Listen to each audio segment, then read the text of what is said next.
Good afternoon, everybody. I want to thank you for attending today's webinar on third-party risk management. We're going to give it just one more minute in case anyone else joins, and then we'll jump right into our topic for today. Just like to let you know that there is a chat option within the Zoom. We'll open that up for questions at the end of the presentation. And if you do have any questions, we'll also leave an email with you where you can follow up.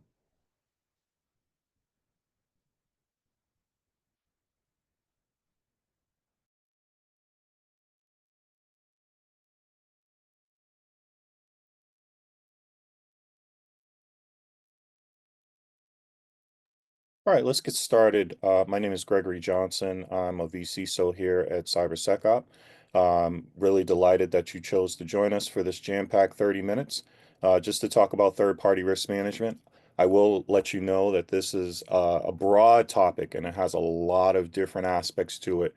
Today's content is not meant to be all-encompassing. It's really just to get you started with your third-party risk management journey to maybe kind of start laying the foundation for where your overall risk management program can be informed by managing third-party risk a little bit better or with some additional considerations, and then start a conversation that I believe will be very fruitful for you over time. So let's dig in. Our agenda for today is why does TPRM matter or third-party risk management? What is our focus with our program here at CyberSecOp? It's a focus of partnership. We'll approach our approach to due diligence and monitoring, contract management and service level agreements, and continuous improvement and adaptation.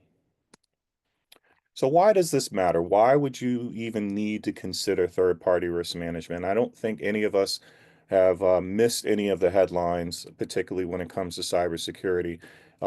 It's almost an interesting conversation these days where there's two types of businesses now, and there are those that know they've been compromised and those that don't know they've been compromised yet or have been compromised. And so some considerations here, and it's not to be fearful, but we certainly have to be mindful as our supply chain continues to extend and our dependency on other organizations to deliver services increases. We're finding more and more that the risks that we inherit are risks that are part of that same supply chain.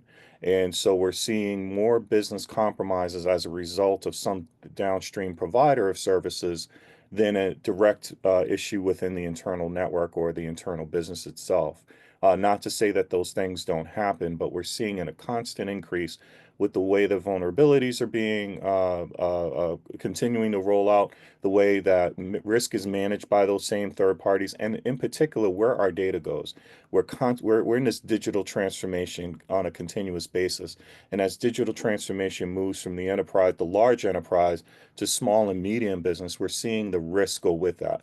So as our dependency on very niche partnerships continues to grow, we're seeing that those security programs may not necessarily be at the same level as our enterprise programs. So the risk now gets inherited with that. And we have to take that into consideration. So just as you can see with the bullets on the screen here, the business landscape continues to change. Risks continue to become more complicated, and we have to now be more proactive as organizations on how we evaluate those same providers of services with how we manage our internal program and our risk tolerance. There is a slight disconnect there today, and we're seeing this more and more and more in the headlines that come out every single day. So our approach is three layers, and there's a lot of detail underneath here. I'll keep it at a very high level.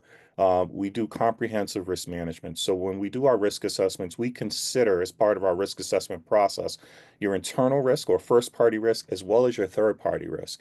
And the two do marry, and particularly again as you think about the boundaries of your organization, as your data now starts to flow from internal to external, and even, sometimes it can go beyond even your third party to fourth party. So we have to consider that entire flow of data and then how we handle those controls, access to the data, all of the different, the entire life cycle of that, if you will.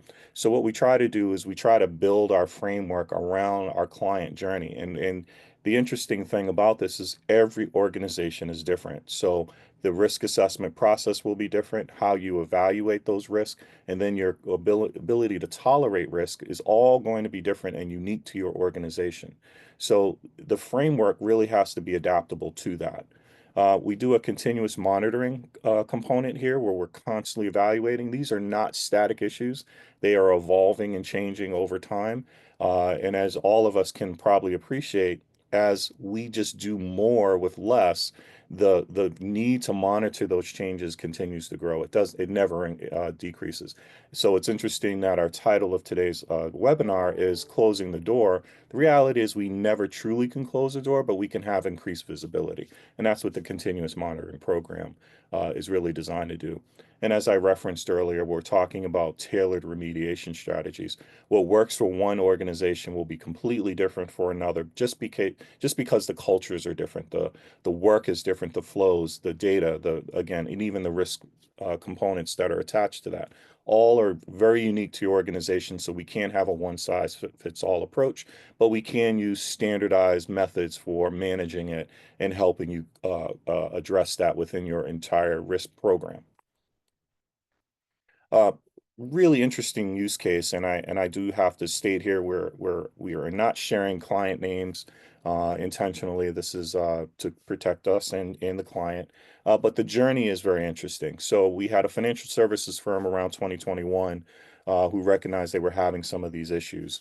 They were potentially leading, or they saw potential for data breaches as a result of their extensive third party. And if you think about a financial services firm you may do business with, your bank, or a partner that you're doing transactions with for on the business side, you can think about just that life cycle of data through that whole flow and all the potential risk and compromise. And we hear them in the news all the time. So this is a situation very similar to that, where their supply chain introduced some potential risk, and as a result, they needed to mitigate that risk. So they engaged CyberSecOp around 2022.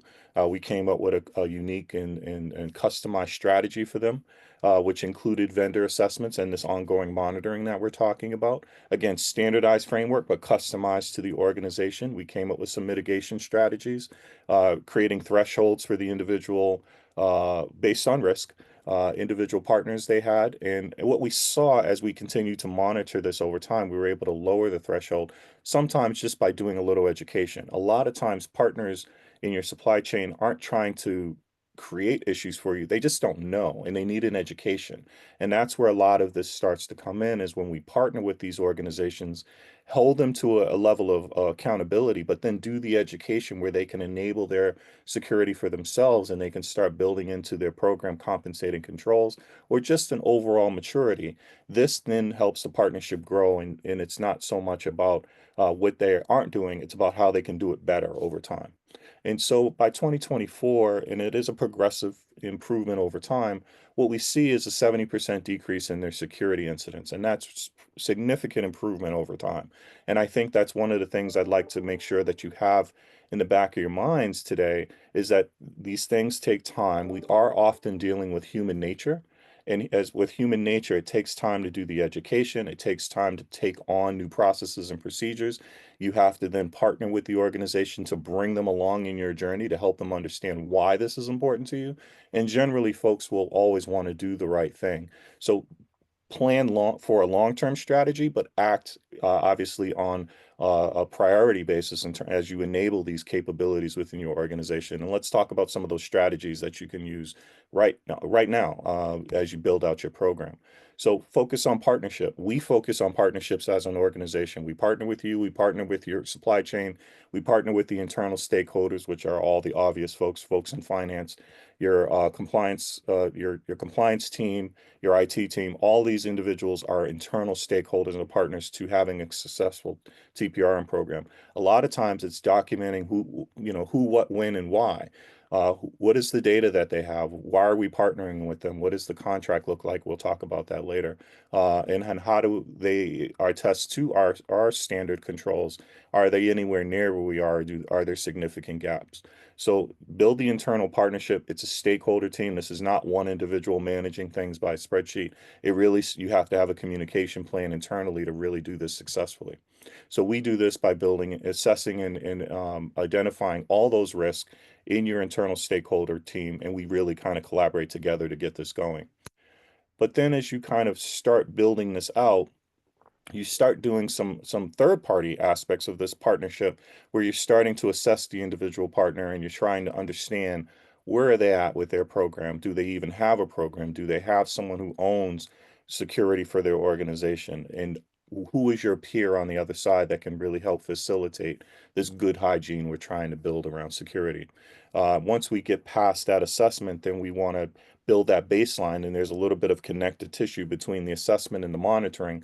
But once you build out your initial documentation that says this is what we have and this is why and this is what they do, you then start baselining that against what you want to achieve over time. And it's particular. Sometimes it's lowering risk. Sometimes it's just being aware or that education process that we're talking about. So as we build out those comprehensive assessments, and there's lots of ways to skin that, you can spreadsheets are great, but there's plenty of tooling that's out there that can help enable some of these assessments and tying it back in very closely with your procurement team so they understand this is how these are some of the outcomes we're driving to.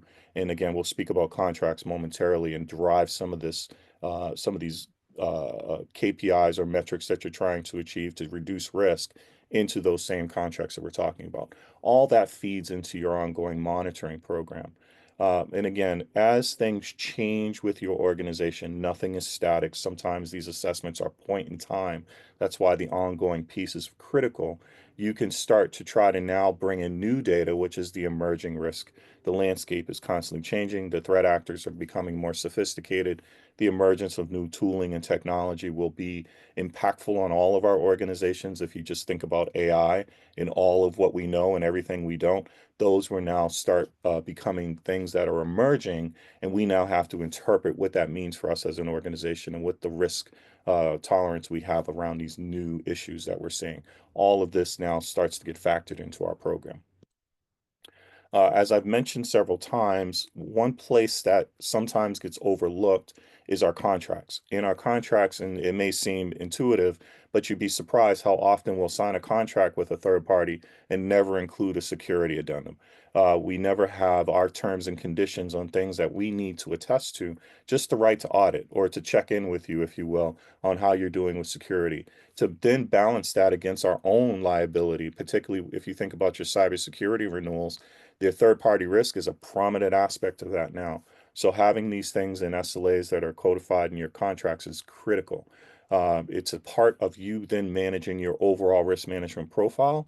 And I recommend, and we recommend as an organization, that you partner with your finance and procurement teams early, your legal teams. Make sure you have those addendums added. Make sure that you have the appropriate, if you, depending on the scale of your operations, if you start thinking about the compliance landscape globally, which is only getting more complicated, you can quickly start not being overwhelmed, but you should at least start thinking about other areas of risk that you need to manage as a result of the types of data that you have within your organization. And this is where CyberSecOp really will partner with you to start pulling that together. So it's not just the vendor and how they operate, but it's the overlay of the legal requirements that you have to adhere to as an organization, or they may have to adhere to based on where they operate out of. It does become a marriage, and then that partnership really starts to really click as you start pulling in all these different data points in terms of how your data needs to be protected and that mutual accountability you have. The contract vehicle becomes a very necessary aspect of everything that you do. Just very briefly before I move on, the SLAs. SLAs are very important. If you're a procurement person, you'll understand this intuitively. You have to hold them to some measure of how they're performing against the contract you have with them. It's a great way for you to evaluate them on an ongoing basis, but also to put some teeth to what's in the contract. Holding an individual or organization accountable to meet certain metrics and KPIs as a result of them being part of your organization and an extension of your team, if you will, to deliver their services is critical. We all have SLAs we're working against, whether we realize it or not, and your third parties have them as well. And this is another area where we can definitely help you develop those SLAs and then roll them out across your team to make sure that this is relevant for your organization, particularly as you're thinking about your high-risk vendors or high-impact connections that you have. So our commitment is to continuous improvement and adaptation. One of the things is, you can do assessments, you can have training internally with your team, you can monitor, but the implementation piece is really where it all starts to come together. How does this make sense for your organization? How do you bring the organization along? Organizational change management is hard for everybody, but when you start thinking about bringing this together so that everybody's bought in and leaning in, that's where the implementation comes in. And so it's more than a tool, it's a process, it's the people, it's all the technology that goes with it, it's the education that goes along with this. This is your implementation program. And the better that you can bring the organization along with you through your TPRM, supply chain risk program, it really does bubble up nicely into the organization-wide risk management program. So this is a continuous process of you're getting new data, you're reevaluating or reassessing, you're making adjustments to the program as you go, and as a result, you're rolling out new information on a regular basis to the organization so they understand their responsibilities.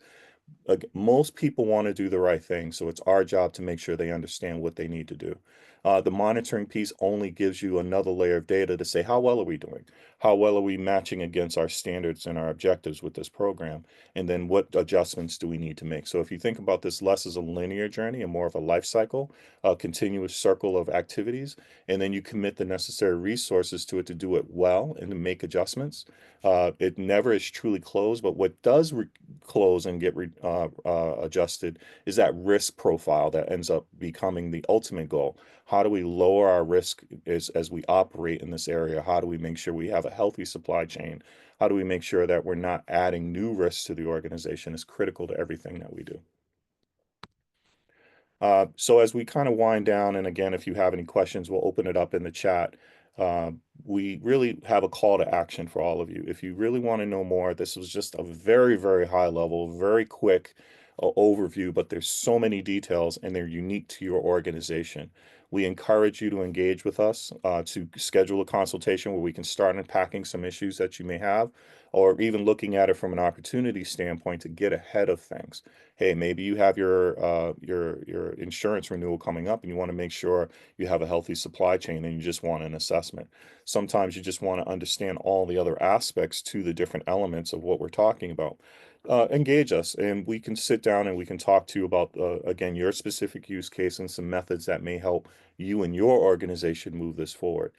Visit our website and you can look at some additional case studies and information on risk management that we have there. And then always, if you just share your contact information, we can provide you personalized recommendations based on your industry or, again, your specific risk profile. So our contact information is sales@cybersecop.com. Our website is cybersecop.com, and we welcome any questions that you have at this time. And I'll be checking the chat. I don't see any questions. But so if there are no questions today, if you all do see the chat and want to enter some in, if even after we close down this particular webinar, we can follow up with you individually to answer any questions you have. We can schedule, again, you can schedule sessions with VCSOs like myself or other members of the team, and we will definitely be able to accommodate those concerns that you have and help you kind of start planning out your TPM strategy. Thank you all for your time today. We appreciate your support of our ongoing webinar series. Please look out for additional webinars coming in the coming months. Have a great day.